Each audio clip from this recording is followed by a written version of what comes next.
We're going to try to do this. I tried it once and it didn't work out very well. I made a video with no sound, but I'm hoping that it's working this time. So let's make this bigger so you can see it. And let's see if we can get the videos that we want. Let's see. Go way up, way up, way up, way up. Okay, all the way to the top. Getting close, getting close, getting close, getting close. Okay, so here we are. Looks like to me. So let's go over here. All right, let's go. Keep your fingers crossed. First one didn't work, didn't have any sound, but I think I've got sound this time. All right, so the first Americans coming over on a land bridge where the Bering Strait is today. The top end, you know, they're hunter-gatherers, so they're following the animals across North America, Central America, South America, and then they can stay put once they become farmers and they form civilizations. The top three tribes are going to be the Mayas, the Incas, and the Aztecs. For our purposes, we're worried about North America, so the Pueblo were the first to become farmers. They're growing corn, beans, and squash, so they're going to be the most advanced of the North American tribes. The mound builders were in kind of the Midwest and the Southeast. Cahokia was the largest Indian city in North America. We've dealt with the Iroquois quite a bit now. They're the Mohawk, Oneida, Onondaga, Cayuga, and Seneca. And so then when we're looking at Europe, Portuguese going exploring first. It's going to be Diaz going halfway around Africa, to Da Gama going all the way around to Asia and back. And he's bringing about spices that are preserved food for folks so that they'll have protein in their diet and that they'll live longer. Okay, Spain gets in on the act next. They're going to unite behind Ferdinand and Isabella, and we've looked at, you know, Indians and unity quite a bit, so that's a big deal. They're doing it for power and money. They're doing it for curiosity. They're doing it for God, gold, and glory. They're kicking out the Moors. That helps them unify. Okay, so let's go over here to those slides. So there they are. You know, they're coming across the land bridge there. You know, they're able to settle down once they become agricultural. Remember that cool little Romeo and Juliet story? And so there's the big three.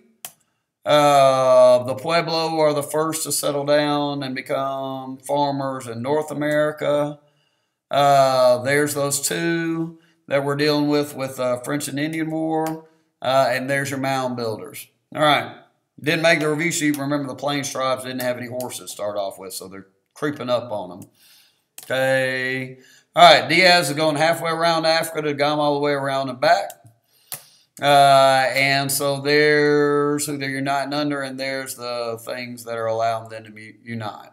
Okay, let's go up to the review sheet. I'll just tell you the dates. 1492 is Columbus, 1588 is the Spanish Armada, losing to the English. 1607 is Jamestown, 1620 is Plymouth, the Pilgrims settling at Plymouth. 1630, the Puritans settling at Massachusetts Bay. 1676. In Jamestown is Bacon's Rebellion. In New England is King Philip's War. 1692 is the witch trial. Salem, 1733, the founding of the last colony, Georgia, by Oglethorpe for the debtors. All right, we're moving on. And so we're looking at a little bit more before we get to the English. So let's look at a few more slides here. Okay, so you're going to have that Columbian exchange. And remember, the importance of it is the effect on population. So the disease and the livestock is going to be the big two coming from Europe to the Americas, but the disease is killing 90% of the Indians. All right, corn, beans, squash, tomatoes, potatoes, peas, pumpkins. Nutritious foods going to Europe, so the population's going up. All right, so there it is. Europe tends to be, so disease and livestock, wheat and rice, sugar and coffee. Pears over here too, corn and tobacco, potatoes, tomatoes, vanilla, chocolate, gold, and silver. Opposite effect on population. All right, what are we going to have next? All right, so the conquistadors, So the main two are Cortez and Pizarro defeating the Aztecs and the Incas respectively. And then that Black Legend's a big deal. I don't think it was on the review sheet. Did I end up putting it on there? I think I added it. So there it is. It's not on yours, but I've added it. And so the story was that the Spanish were really, really mean to the Indians, which was true for a time. But then over time, you kind of have a blending of cultures, especially as a result of something called the Pueblo Revolt, where Indians kick out the Spanish and they don't let them come back in until they're more respectful of their traditions and their religion. Okay, well, that gets us through chapter 1. So chapter 2 is going to be the English. All right, so let's go up here. No, that ain't it. There we go. Boom, boom, boom, boom, boom, boom, boom. Remember all that stuff. And there we are. All right, so Henry wants his divorce, so he leaves the Catholic Church.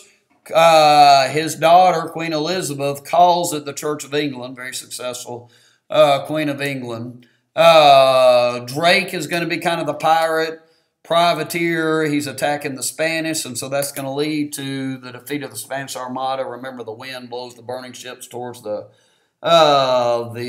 Spanish ships, and so you kind of have a turning point in naval power there. All right, so then the lost colony is going to be Roanoke. When Walter Raleigh comes back, it's disappeared, and the only word is that word Croatoan suggests they were either killed by Indians or absorbed by Indians. So the big one's going to be Jamestown. All right, it's poor farmers. They're the victims of the enclosure movement that are coming, and then these second sons that are coming. So they're coming for economic reasons. All right, it's the Virginia Company, a joint stock company named after Queen Elizabeth that's paying for it.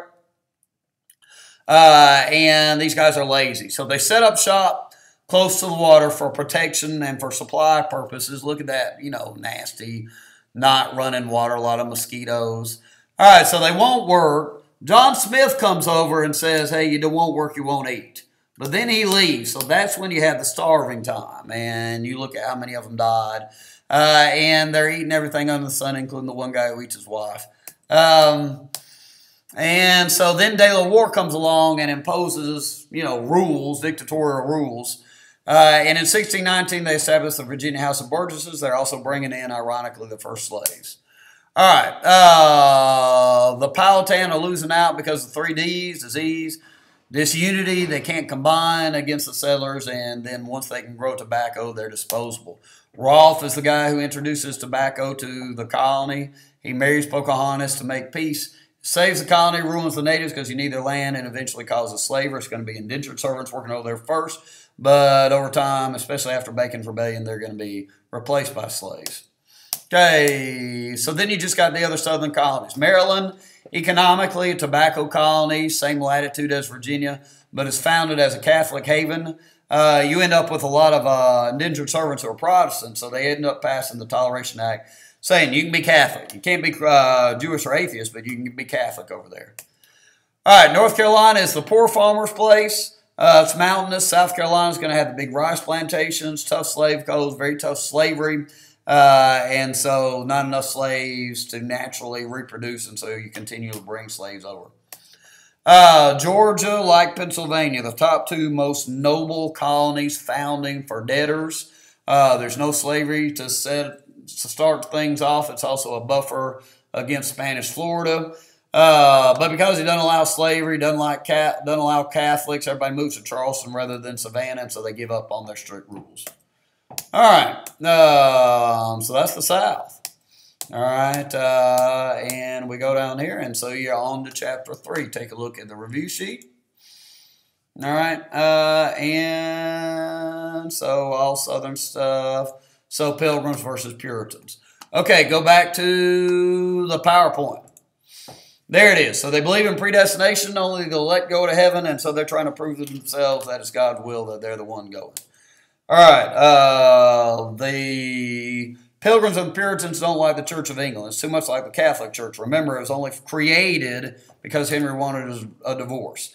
So the Separatists are leaving the church, but they're not following King James's rules, so he's afraid they won't follow his political rules, but they're not following his religious rules. All right, so they go to Holland, and their kids are hanging out with the Dutch, and they're too worried about money, so they come back.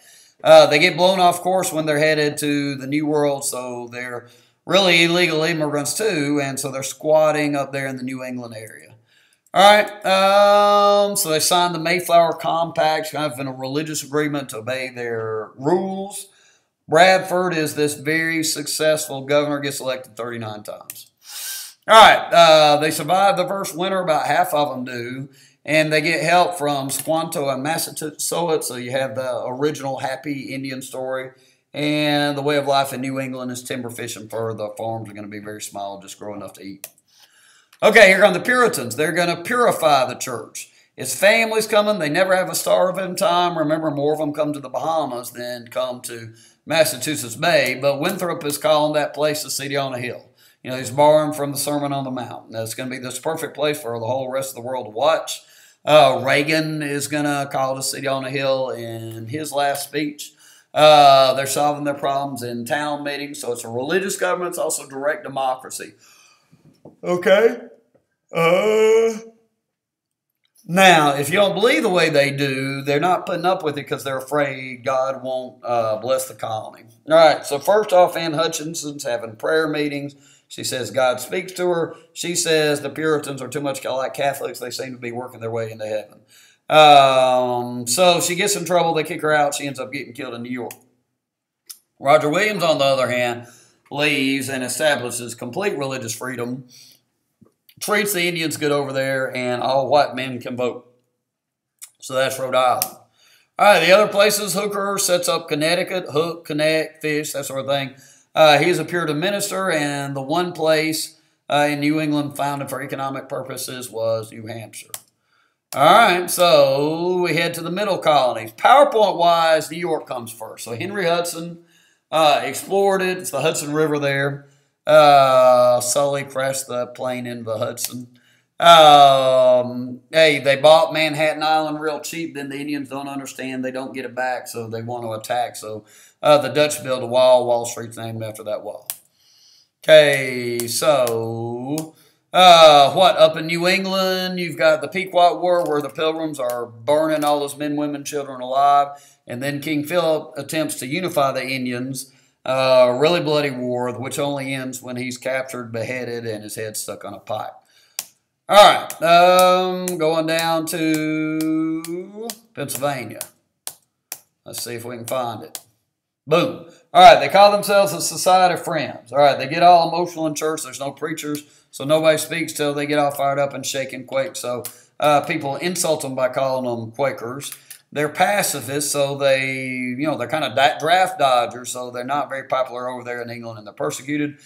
Penn gets the land. He doesn't like the name Pennsylvania. That seems elitist. Some of them were abolitionists. They tripped Philadelphia as the city of brotherly love, consistent with Quakerism. And they used the Indians as babysitters, but they let in those dang Scotch-Irish who attack. But because they let in everybody, third largest population behind, the first two big ones. All right, they're not quite as tolerant as Rhode Island, but almost. New Jersey and Delaware have Quaker populations, and these are the breadbasket colonies. Okay, which finishes, so there's those two wars again. But that finishes chapter 3. So then you're going to the next PowerPoint. Let's go up to the review sheet. All right, on the right-hand column, and it gets you down to what? Colonial lifespans right there. All right, other PowerPoint. Let's see if I can get the one. There it is. So we got to go way up. See if I can go way up to the grandparent slide. Where is that? Almost. There it is. All right, so they live longer in New England, right? The bugs die sooner, so people get less diseases. Grandparents are invented. Okay, family structure is much more stable in the North. A lot of men in the South. Much more hierarchical in the South. Most folks don't get education, get a public education in the North so you can read the Bible. Okay, so then Bacon's Rebellion comes along, so we're down to Jamestown. The servants are getting their freedom, but they're having to move out to the frontier, and Berkeley won't protect them from the natives. So they're led by Bacon. They attack Jamestown, burn it down, but then he dies. Moral of the story is these servants are too much trouble. Let's gradually replace them with African slaves. Okay. So then there's slavery itself, a triangular trade. When the slaves brought over, it's the Middle Passage. Really brutal. A lot of people dying on the way. Both the South is benefiting economically the most from it, but the Rhode Island providing the boat, so everybody's in on it. After Bacon's Rebellion, you're getting more and more slaves. The northern slaves more assimilated, southern slaves more African because they're around other Africans. Let's see, South Carolina, a lot of deaths, really rough. Tobacco plantations allow for family life. Okay, botched rebellion in New York, doesn't work out. Stonewall Rebellion is a little bloodier. They're trying to march to Florida. People die, but not as many as in Bacon's Rebellion, so the conclusion remains slavery is easier to manage than the indentured servant system. Okay, so then you got the halfway covenant. The concern is that the kids don't live up to Puritan values, so you make it easier to join the church. It only lasts for a while, but you need people joining the church so that people can vote theocratic government. All right, so then you got the witch trials, 1692, 1693. Remember, it's these young girls accusing single older women. A lot of times they're married. You know, it may be a Bacon's Rebellion kind of thing where frontier kids are accusing kind of elite older people. It only ends when the governor's wife is accused. All right, so then we're to chapter 5. So remember, y'all got all the biggest places, the big three, the first two plus Pennsylvania. The port cities are the biggest cities. Immigrant groups, you know, the Germans in Pennsylvania, the Scotch-Irish, going to Pennsylvania, being mean to the Indians, then settling in the South. All right, Africans making up 20% of the colonial population. Middle colonies most diverse. New England, not very diverse. And the South has the two races. There's the other groups, the Huguenots, the Welsh, the Dutch, the Jews, Irish, Swiss, Swedes, Scots Highlanders. All right, I can never get all those right. Okay. If you look at professions, ministers respected, doctors not so, you know, they're bleeding their patients, and lawyers kind of in the middle. Okay, New England is timber fishing first. South is big giant plantations. Middle colonies are the breadbasket. Okay, Franklin is the first American in the sense that he's the first person who really tries hard to articulate American values in Poor Richard's Almanac. You save your money, you work hard, you don't overstay your welcome. He did not invent weather or lightning. He was never a president, but he did invent the lightning rod and bifocals in the Franklin stove. He believes in, he puts his faith in reason. You know, use your brain to solve problems. Okay, so then kind of the reaction to the Enlightenment is the Great Awakening. So it's a challenge to the two established churches, the Church of England and the Puritan Church. These revivals are sweeping across the colonies. Edwards is up in New England, famous sermon centers in the hands of angry God.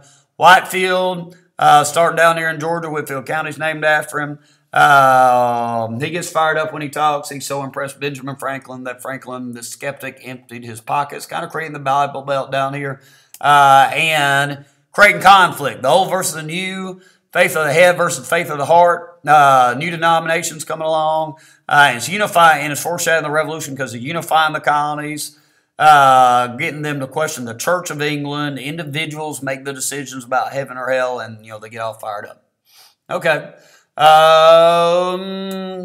Really the only one we got to from this one was the first poet with the slave, Phillis Wheatley.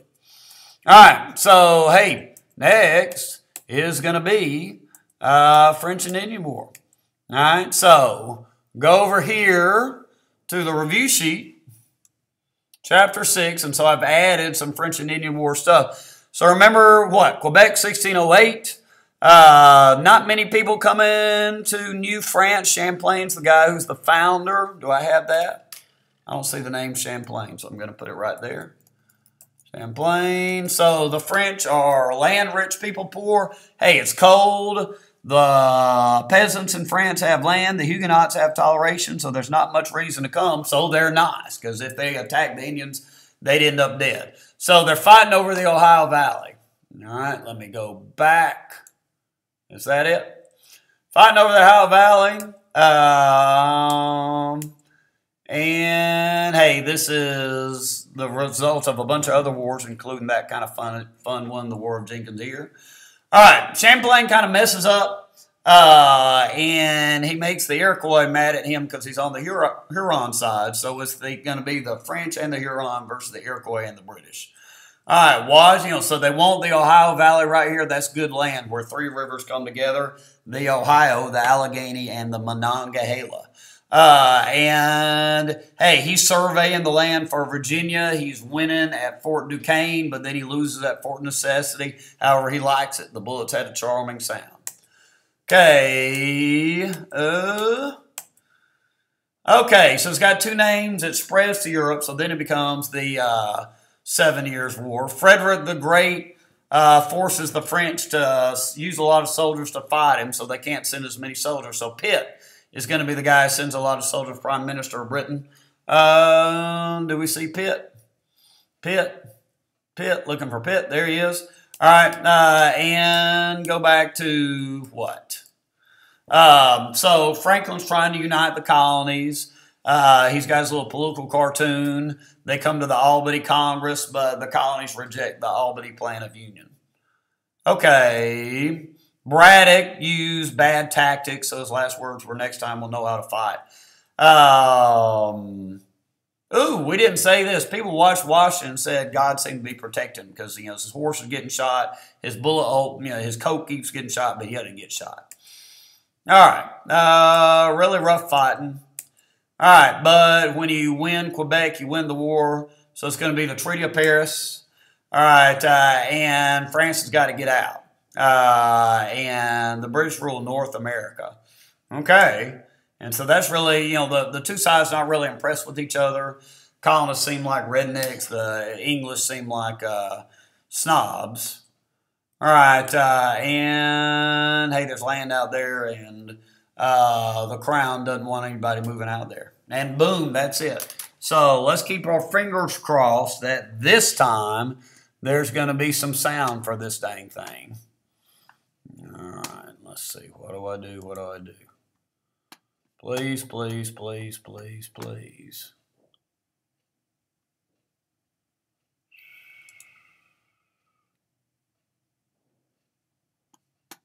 What do I do? I can't remember what to do. I can't remember how to stop it.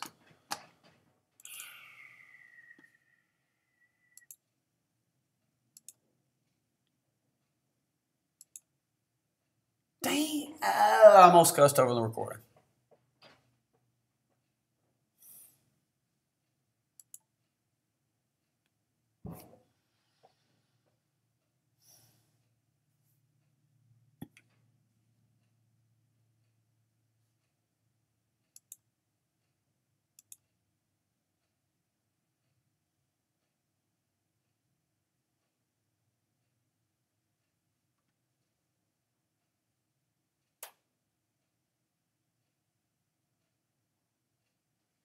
Gosh.